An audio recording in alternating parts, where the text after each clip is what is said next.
poquillo caro, ¿no?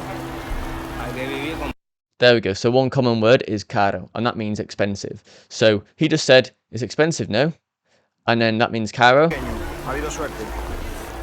Like I have a smaller bill, but basically I could see the word expensive in the subtitles.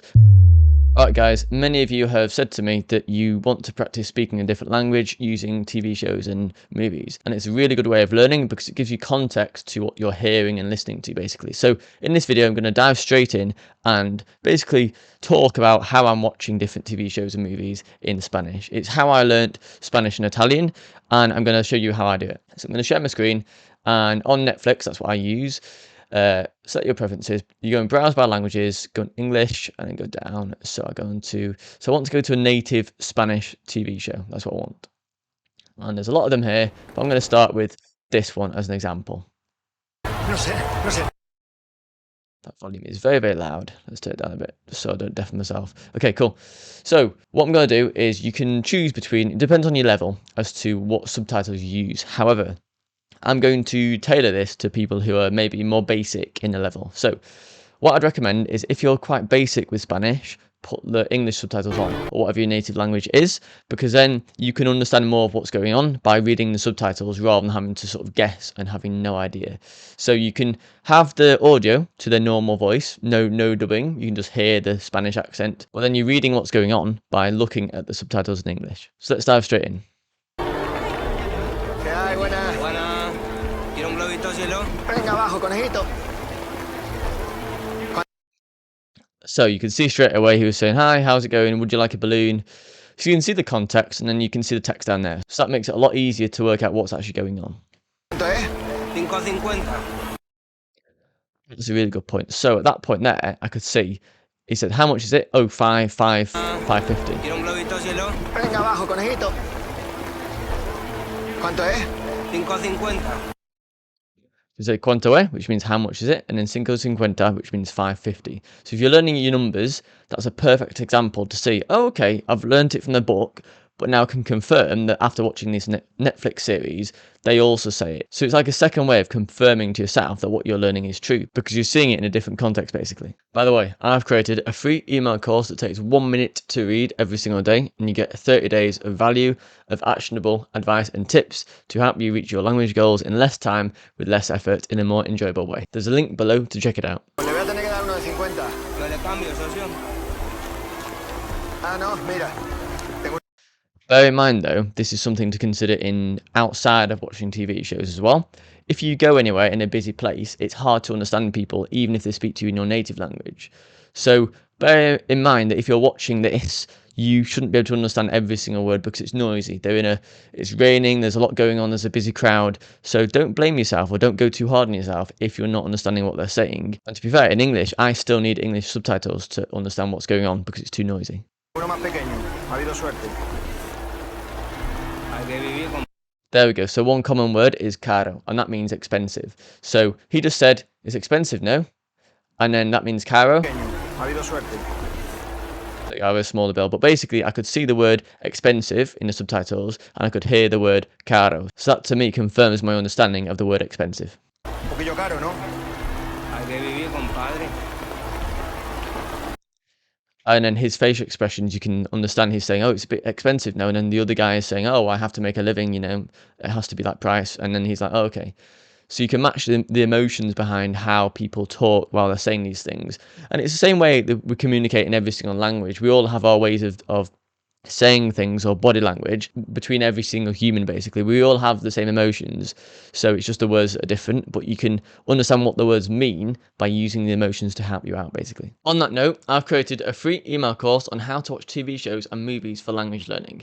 It's designed for any language and all levels, and it helps you understand how to watch content to get to your language goals quicker and in less time. There's a link in the description below to check it out.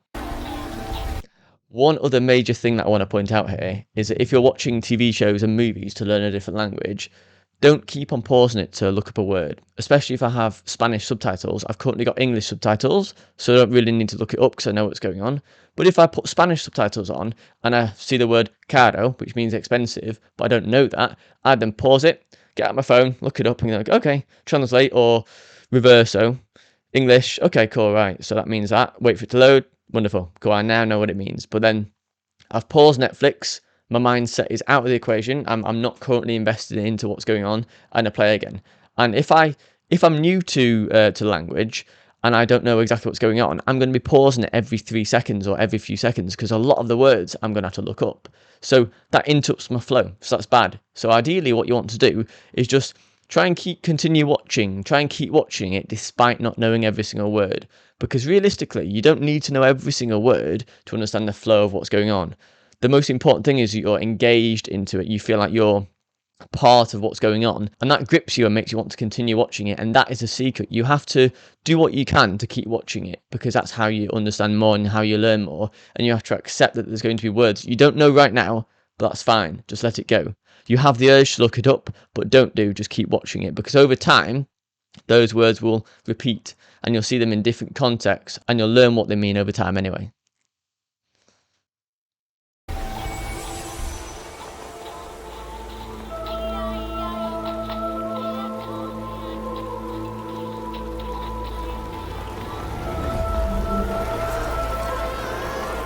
Disculpa que te doy uno de 20. ¿Qué? There's an example. I heard the word 20. So in that phrase, if you only understand one word, and that's 20, that's perfect, because that means you understood this word here, the number 20 in Spanish. So a lot of it, you might not know any of this, you might not know any of the surrounding words, but if you get one bit of it, the most important is the 20. Basically what's happening is there's a mismatch in the map change that it's getting back. But if you understand the value, that's all you need to know. If you understand the value of what 20 means 20, that's perfect, and that's progress. Que te da uno de 20. ¿Cuánto te he dado? 4.50, me ha dado 4.50.